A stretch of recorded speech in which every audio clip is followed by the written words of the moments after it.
Sanders. It's Sanders. He's the developer out there. Okay. John in there. He was a few minutes. Okay. Okay, well, since we have some individuals here, we'll take that first. And see where we go. Yeah, pull up here. These are cameras and recording devices. So, Mr. Sanders wanted to talk about the status of the roads in Brich Creek Ranch subdivision. It was originally platted and built in 2008, I believe 2007, 2008. The county did write a letter of conditional acceptance on Brich Creek Ranch, the first 3 miles of White Hawk Lane in 2012. Since that time, there has been no building permits issued. We have done very little maintenance, and there is some problems with the road that I would like to show commissioners some pictures of the status of the road. What were the conditions of the acceptance? So the conditions of the acceptance talked about the 3/4 crushed gravel along the edge of the road, asphalt roadway be brought up to grade. Some large boulders were supposed to be removed. Energy dissipators or rock weirs were supposed to be placed in some of the roads at the discretion of Public Works, and then a chip and seal coat applied. So all these pictures that I'm showing you, it shows along a fairly steep side hill, and the road is cracking, and it's a fairly wide crack. It's got a lot of settlement issues. It's my understanding that in 2007, 2008, there was a problem with it then, and the developer had to go back in and have it refixed. And by 2012, it had been fixed. And that's when the conditional acceptance letter was written by county commissioners. But to date, again, still, there's been no building permits issued on White Hawk Lane. And right now I'm concerned about the status of the road being a public health and safety problem. If you get heavy trucks up on this road that may fall off, we may end up having a fatality by somebody falling off the road. That's a huge concern for me. Well, what's the issue with falling off? Are you afraid of the road sloughing? That's what the crack shows. Because It they're looks like settling on part that of it is side. settling on that side, and it's a very steep hill. Okay, but you said that there was one condition of acceptance that they took care of. Was there? So I think most of the 3/4 gravel was done. The large boulders, as far as I'm aware, were taken out. I don't know how many of the energy dissipators actually got installed. There doesn't look like there's many there. Tell me what the energy dissipator is. So I don't know exactly how many were What is intended. It's the rock weir. Like if you're driving up Sunnyside Road and see those, basically a pile of rock out on the center of the swell, that's an energy dissipator. That helps with erosion and slowing down the water. The chip seal was done. So on the first 3 miles. Okay. So what's the? I guess that. Jeff, would you like me to speak, or do you want to say something? Well, first, I'd like to say that we did address all 4 of the conditions. Actually, one of them was taken care of before the conditional letter was, or the conditional road acceptance was approved. That was the rocks. We worked mainly with John Tullis at Public Works on, we were told we did not have to do energy dissipators. I have that in an email. So there were no additional energy dissipators done. The chip seal was done. And after at the end of the warranty period, Mr. Tullis had some concerns, and HK contractors addressed those. And So then I know there's one other that was also taken care of. So all of the conditions were taken care of back in 2012 and 13. If I may, can I just summarize a bit more? You might tell these guys who you are. Oh, excuse me, I'm Scott Eskelson. I'm an attorney here in town, represent Mr. Sanders. Forgive me, I know Mr. Christensen, Mr. Walker used to be my neighbor.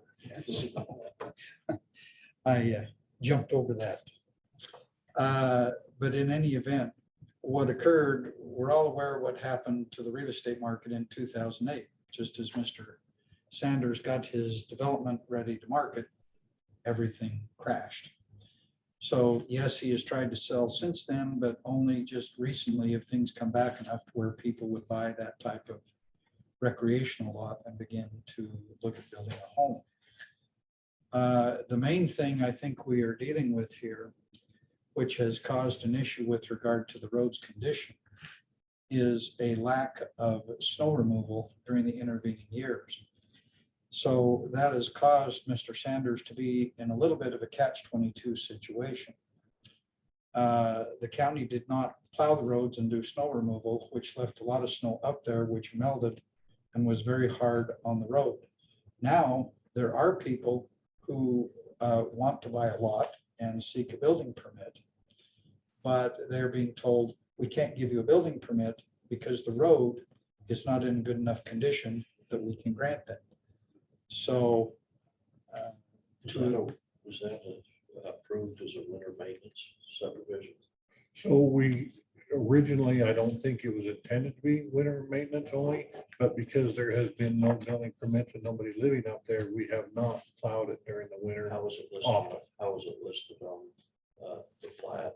On the plat, it was listed as a public road with public maintenance. I may be able to speak to that if I could. There was a development agreement which was recorded June 4th, 2008 between the county and Birch Creek Corporation, the developer. And it provides in there that the developer, as you would expect, was to construct the roads, then they would be accepted. And specifically, paragraph 5 or section 5 of that development agreement at the end states, following acceptance of the roads by Bonneville County Public Works for maintenance, Bonneville County Public Works thereafter shall maintain the roads, including snow plowing. So when they were accepted per the development agreement, that was part of the deal. And of course, there were these things which need to be corrected, as Mr. Sanders described. They were. Obviously, I'm sure if we asked him, he would have been more than happy to have sold all those lots long prior to this time. He's been sitting on them for a long time. Just in time for the next slowdown with interest rates coming out. There you go. Hence, he'd really like to get them moved. So I'm sorry, go ahead. no, go ahead, please, Jeff. I'd just like to point out that in the early years, 2012 or 13, I would call the Public Works Department. I went up there a few times in the winter and noticed that there was no snow plowing. So I called them up and said, your obligation of the county is to plow these roads, and it's pretty important to the long-term efficacy of them. And I think they were plowed a couple of times, but only after I called and complained. And finally, I was told that nobody lives up there. We're not going to do it. So that's kind of where it ended. That was probably 2013 or 14, the last time that I had that conversation. Probably accurate, yeah. Okay. Anything else? No, we just like to ask that the county please get it fixed so he can sell lots and get building How permits. big of an area do you feel like is sliding? Is that one area? So there's a couple different areas. The first area, where the biggest crack is probably 100 yards long. Second area is a little bit smaller than that. There's another couple little areas that show on there that are culverts and very small areas. Kind of what's the solution to that? Drainage or? So solution wise, it's both drainage as well as excavating out the road and trying to build it back up and trying to capture. I'm afraid there's some springs underneath the road.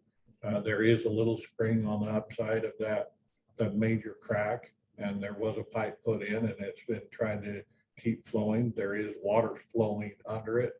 I'm just worried that there's springs that are further down that are also causing a problem with it, and having it inundated with moisture throughout the year, not just when snow is present. Was there fabric put down on that, or? Not that I'm aware of, no. Does that help in a situation like that? Not necessarily. The fabric can help keep the base material there, but if the material wails down beneath it, gets saturated and starts slipping, the fabric doesn't solve that problem.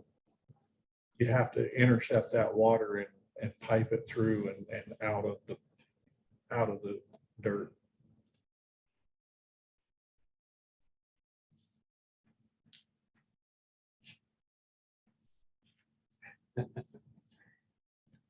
It's going to be expensive to try to fix this. I think that's gonna be extremely expensive because you don't know how deep you're gonna have to excavate Right. to get to the problem. Yeah. That's one of the subdivisions that should have never been approved years ago, but now we're living with what happened.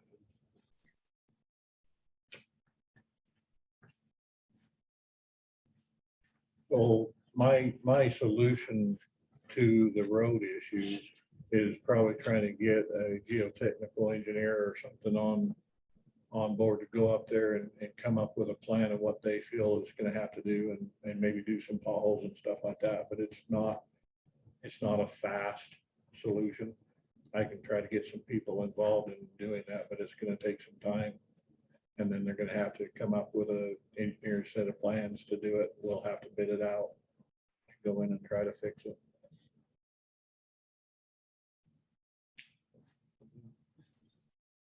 Yeah, Once we get our own crews up there, but you're spread pretty thin right now with all this growth down here. Indeed. Too many people moving in too fast. So this is Sharon. Question. I bought, What's your name?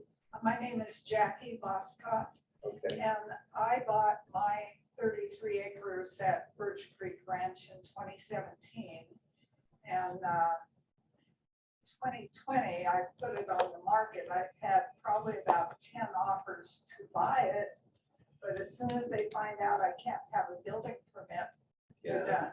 So I would really So like to see this. which issue. is your lot on the paved portion of White No, Hawk? it's on, it's up past Mule Deer Drive up at there. Okay, so that's another issue, is in the development agreement, all of the roads, in order to sell and develop, we're supposed to have paved roads. So the conditional letter only covered the first 3 miles of White Hawk Lane, which was asphalt.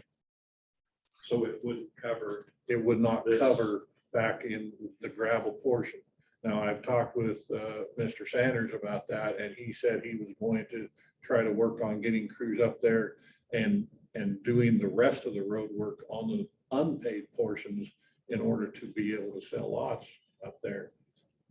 My concern with that is you're still taking very heavy equipment over the bad portion of the road, that's where you'd end up having a truck at the bottom of the hill. I'm guessing from the yellow highlights, you're gonna read us what's in there. Well, it does state, in its paragraph 2.2, that they're dedicated as public roads, but the roads are not initially to be constructed to the standards required by the county for acceptance of the roads for public maintenance. The roads are to be privately maintained by the homeowners association of the subdivision until such time as the roads are constructed to current standards and are officially accepted. Initially, the road shall be constructed and maintained to standards established by the county for privately maintained roads.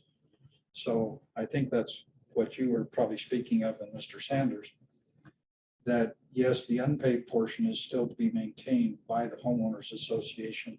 And I believe that's what Mr. Sanders is saying he's looking at addressing. Am I correct in that statement? Yes, I've been trying to get equipment up there since October. I scheduled it in October for April. Keeps getting pushed out like everything else. But I spoke with the contractor yesterday. His name's Jeff Anderson of Anderson Construction, and said he'd planned on having it done already, but he's working on a cemetery expansion project. And I believe the county may be involved with that. And he said as soon as that's done, he'll be out there. So he's expecting to be out there next week to work on those roads. But if the concern is you shouldn't drive over the paved roads, it's kind of hard to get out there with, you have to access the paved road in order to get to the rest of the subdivision where the unpaved roads are. So after they build it, is it still a privately maintained road by the, back in there by this? By then, it is privately maintained until it meets the standards of the county. If they were to get in there, could you kind of block it, make a one lane closer to the edge of that? It's, Well, well, what's gonna take you up there to at least I'm not- decide if it's, yeah, I'm not sure, because just like. There aren't everybody any. else, They're hard to get out there. Well, it's hard to get out there. Engineers. Oh, very least we need to get, I think, an engineer to look at the road and see if construction stuff moving across it safely. What could be done to make that happen, at least temporarily until the road gets fixed. We have no engineers. Are these roads, these lots, they're probably being assessed on an ag value. I'm not at this sure time. about that. That would be my guess, because none been developed, so Hold they them up in a- probably qualify for the ag, Doesn't the zoning which you see where I'm going. Doesn't that- There's no doesn't that income show how coming they- in at all to the county, Right. to help Can you pay for pull the this. map up? Well, and I grant you, you would logically think, and it's been an educational process for me, you would logically think, okay, plowing roads is for the people who live there so they can get in and out. But it has other ramifications in terms of the engineering and how the road lasts and the damage that can happen if it's not. So in the particular area in which the cracking is occurring is really south facing. And that area does not maintain a lot of the snow that has been talked about.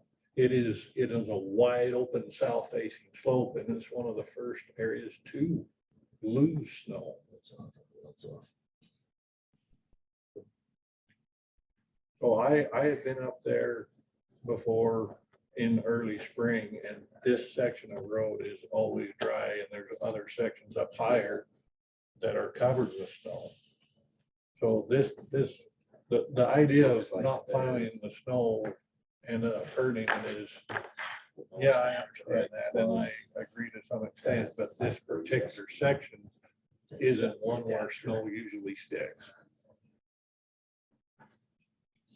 You know, with the county has your lot assessed at, I think that's what Commissioner Reed is curious, what's the assessment value on your lot?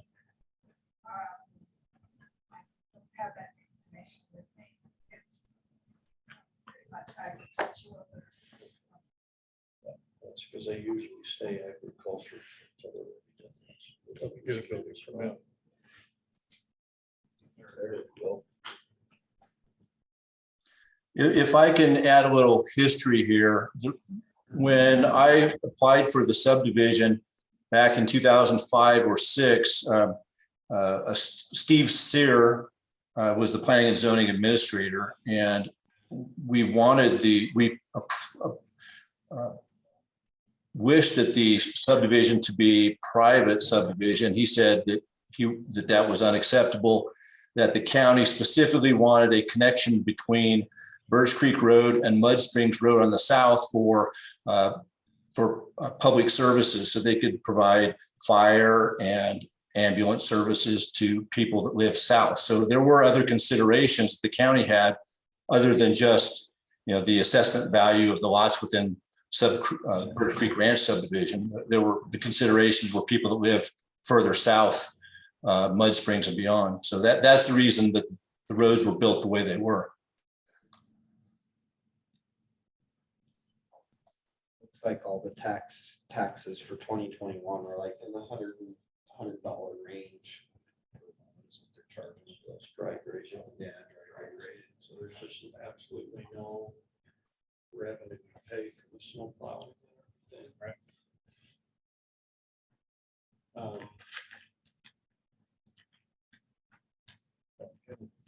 Sure, Lance is concerned about getting heavy equipment on there before we can find out what's under it. I know it's kind of puts us in a bind, but we're made aware of it a week or two before they want to send all their heavy equipment up there. It doesn't really give us time, because I do think we need to get an engineer to look at that for the safety thing.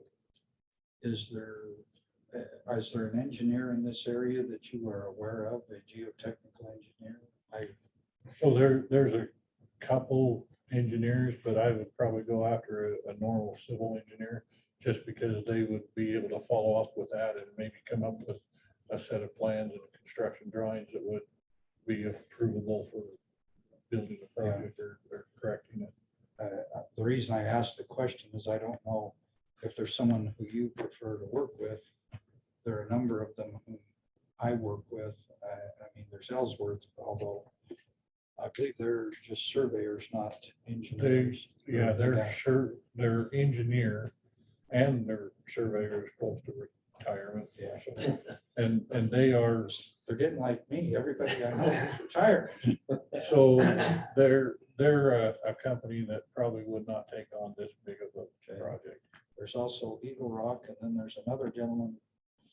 Shoot, he's out in Yukon, I believe, Aspen Engineering. Ryan Loftus Right, is yes. pretty good, but this is a big project for him, and I kind of doubt he would take that on. Okay. Eagle Rock is, from my dealing with him, very, very involved with urban development and with down here in small lot stuff, and I think they're very busy too. So Why don't you reach out so we can get back to them and kind of let them know? I can do that. Do it as quick as you can. Yeah, I'll probably try to contact JB and Keller Associates both. JB, Mike Arneson actually was part of Harper Levitt when this subdivision went together. Okay. So he might I have know some Mike. background But information. in the meantime, I think we're gonna have to put some type of a load restriction on that for safety reasons. Okay. Just like we do a lot of other roads. And I don't know at what level you would feel comfortable doing that. It might delay what you're talking about, getting the growth back in. If you put those heavy trucks on that, one slides off, but now that we're aware of it. Engineer up there and look at it and Yeah. even open one lane traffic on the high side. Yeah. I mean, that'd be the first question is when they look at it, you put the one lane traffic against the hill. The visibility is pretty good across there.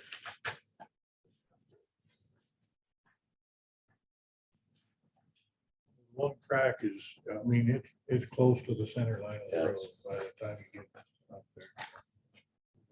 Highway 26 right in front of my place, looks just like this. I used to rent that. That's where it's at. It's got a lot of semi-traffic. across the edge. Doesn't have a push though, it's just has a bridge. This is The lack of traffic. Well, if I'm hearing correctly here, if I can summarize this, it sounds as if the county is recognizing that yes, the roads were accepted, and you would fix them. I know. I appreciate your comments. Mine too, my property taxes, that, yeah, not much revenue coming in off of them. It sounds like that, but we want a chance to review everything that's been given to us before. Okay. before we say it loud enough to make sure it sounds like that. All right. But in the meantime, need to find a geotechnical engineer to find out Correct. what needs to be done. Could there be some arrangement worked out to allow one-lane traffic with a certain weight limit? That would perhaps allow, Direction of the road farther back. yeah, now that may, I don't know, reading beyond that, whether that would allow Ms. Boscoff the ability to get a building permit or anyone who might buy her lot. Is that before or after this? Oh, Hers is like Hers is Hers beyond. owns that. past this where. it Hers turns is in into a gravel road. privately maintained area. I And think we're, the developer would have to address that. I Yeah. understand that. I think you've got to make sure it's safe before they issue a building permit or somebody's. Give us a chance to review it. Okay, They've thrown a lot at us. Sometimes only good for 20 years back. And that's what this is approaching. okay. Jeff, did you have anything else you wanted to say? Were you able to hear what I was summarizing a bit there? I did. I just want to find out, ask if I should cancel the earthwork contractor going in and working on the roads next week. If you feel it's unsafe, then we certainly shouldn't do that. Yeah, we're not gonna have an answer from an engineer by then, Okay, you know, but now that we're aware of it, we'll try to work on it as expeditiously as we can. Okay, I will hold off. I'll ask him to hold off on doing that work then. Do they need to be pushing it back on their own? Do what? I said they may be pushing it, the contractor may be pushing it back on their own. It's how floating arrival dates seem to be right now. I know. well, I imagine you have as good or better contact with engineers as I might have, but if there's anything I can do, or Okay. if they've got anybody else Get Scott's number. that needs to be chased down, So what's the 208-528-5255 is my direct line. Because I know you got lots of things to do. If I- uh-huh. Okay. If I can chase anybody down, I will do that. And do you know who Troy Hicks works with all the line roads up there? So Troy Hicks works with a number of different people, Yeah. and some of it he does himself. So he's around. He does all the creative road work up around I'm our neighborhoods. very familiar with Troy. I've done legal work for him. He's done development work and road work for some of my clients. If you're familiar with the Palisades Creek Ranch subdivision up there where the road climbs that hill, that was another one of my clients. And yeah, I watched Troy start that very steep hillside and turn it into a pretty darn good road. Troy's pretty good with equipment. He is. He's got a bunch of it. Costs a lot of money. But Yeah. we'll have Okay. that one done. All right. That is. Okay. It is. Okay. Well, thank you. Recess for a minute. Pull that up on the. high resolution. Jeff, I'm sure we'll talk a little later. Good to see you. He went off. Thank you. Oh, yes.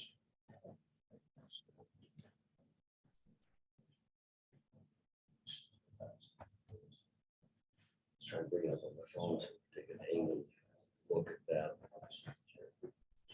Inside. Yeah, I used to rent that from Steve Weeks Oh, did you? before he sold it. And then he sold it to Wayne Jensen. We had cattle up there, and then Wayne sold it to Zitlon. And Zitlon sold it again. Wow. Thanks, you guys. Thank you. You betcha. Good to see ya. Good to see you. Yeah. Good day, Jenny. Trust me. That's kind of you to say that, but believe me, I feel it. Yeah, I know where I am. yeah.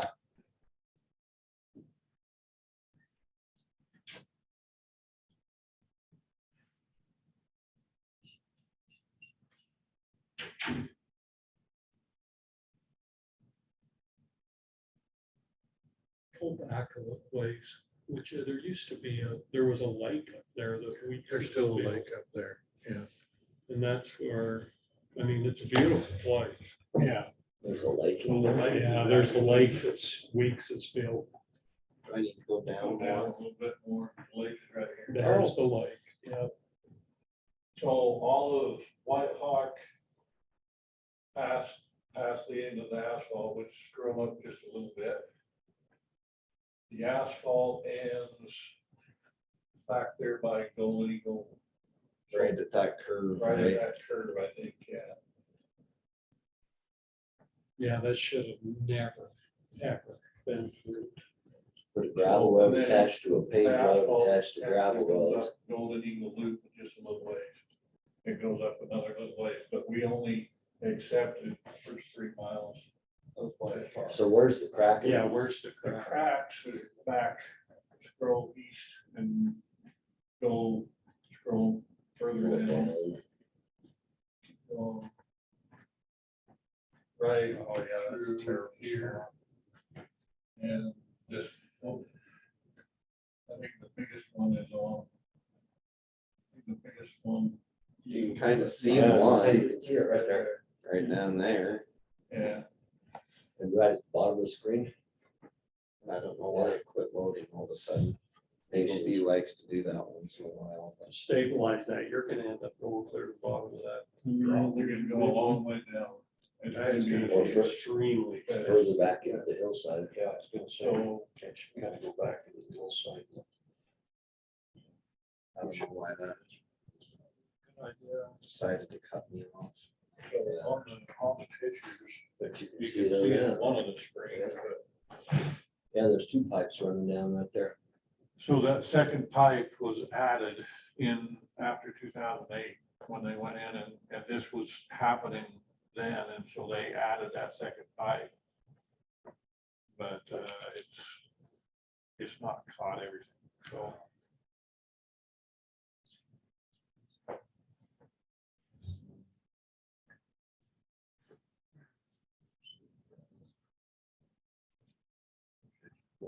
We'll visit that later. What else we got? I'm gonna drive up there and look.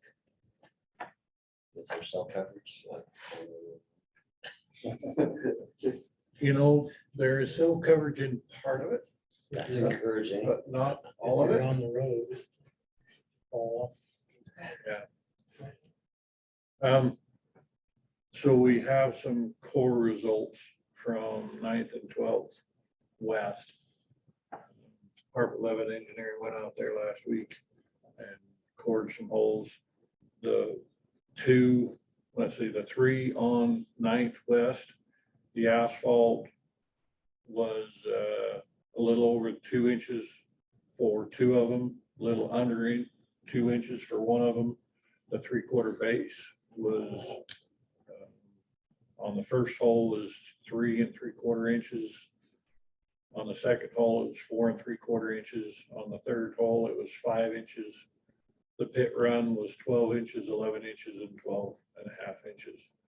So on 9th West, they're very close to what those standards would be. 12th West was essentially the same. The asphalt was 2 2 1/4 inches. 3/4 inch base was 4 inches. Is that asphalt or BSD? It's asphalt. Yeah. And so with the coring being what it is, I guess my recommendation is we go back to Eagle Rock and say with a 2-inch overlay on top of it, we'll accept That'd the, make a pretty strong road with 4 That'd inches make of them very asphalt. yeah. So that's my recommendation is go back and tell them that if you're okay with that. Yeah. Okay.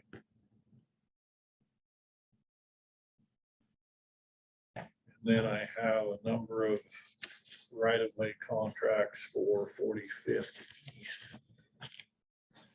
Well, good. Those are only require 1 signature, but And that's all good too. Yeah.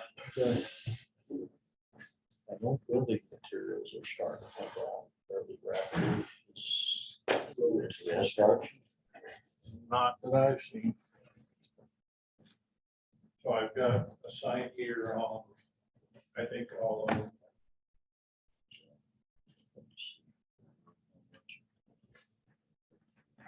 So right now, the offers that have come back, not all the offers have come in, but the ones that I've authorized to send out were just under $1 million for right away.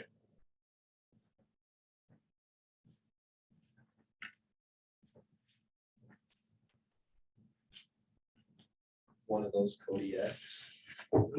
Not yet. Not yet.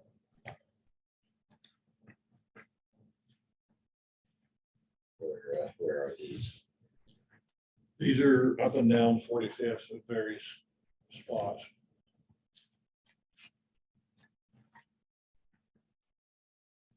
I don't have a necessarily address on them. They have names for all the houses.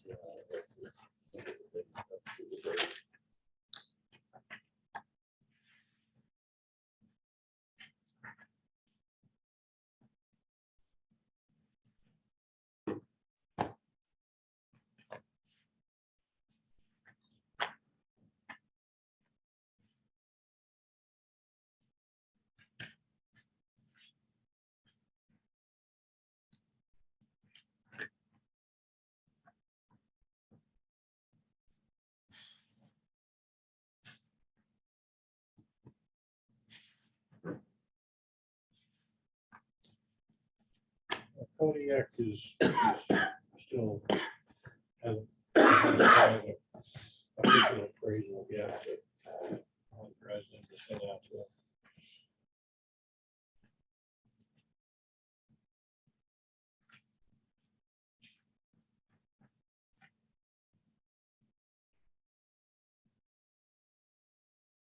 What year did that go through? Planning and zoning? That long time ago. Yeah. That's 2006. It was on planning and zoning. I thought you were. That is what I did when I ran cattle was for. I mean, I wasn't still running the cattle When that happened. when that happened. Yeah, I still wasn't running the place. That was long before that. And I was on that planning and zoning. You probably voted against it. Well, I don't remember. The part I do is these systems that started public lands. Most spring.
Have it on the agenda for today.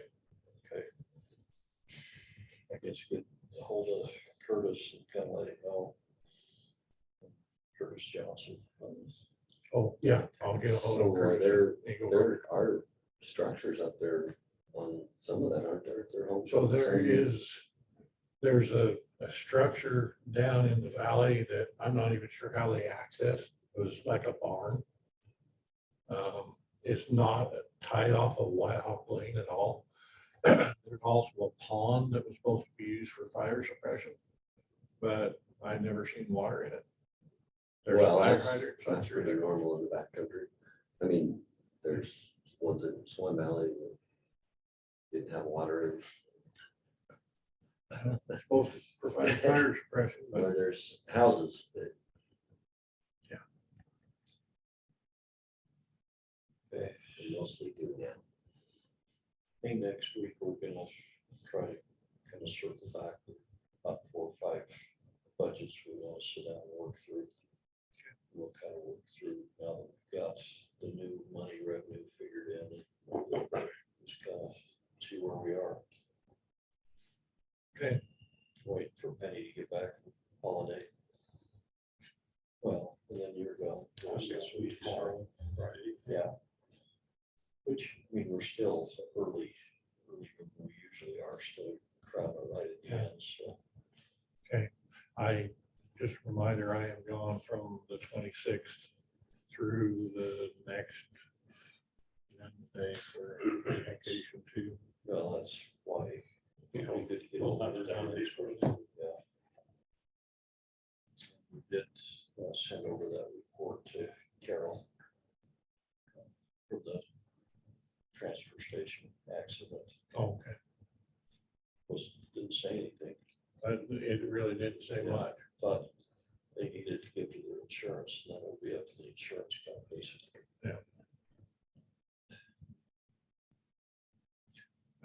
We did have a rollover accident on the bridge on Fifth West. I don't know if you saw the picture of that car. They have got the guardrail replaced and we'll try to have our insurance go after whatever when we get the police report. Hopefully they're insured. Wasn't it a drunk driver? It was a drunk driver and he's supposedly been picked up a couple other times in California. And he ran from the police and tried to hide in the weeds. And so I'm not 100% sure that he has insurance, but they did get out there and they did fix the guardrail yesterday. You find anything out on the lighting? I don't think there was a hearing for that. It's in an A1 zone.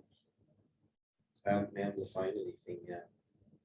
But we can still make them change the lighting. They can't shine it off their property. An A1 zone, they're not public utility though. Is that one of those things that Steve tried to be good neighbors? Could have been. I couldn't find anything yesterday. I looked for quite a while. I haven't found any hearing files or anything, so I was gonna ask Steve if he remembers what that was under. But yeah, I've got to see if I can find anything. We require a hearing when Rocky Mountain Power already have put those substations. When did they put the substation there? Do you remember what year? Because the permits that I found were not even for the substation. It was for like the fencing of the substation. Can't remember what the other one was, but I was gonna ask Steve if he remembered what that was under. So it's not under City of Idaho Falls, and I can't find it under the section township range, so Power. could be. They put it in. It wasn't an existing substation that they got from Rocky Mountain. I don't know. That's what I thought it was weird that the permits I found weren't for the substation, they were for fencing, and there was one other one, but it wasn't for construction of the substation.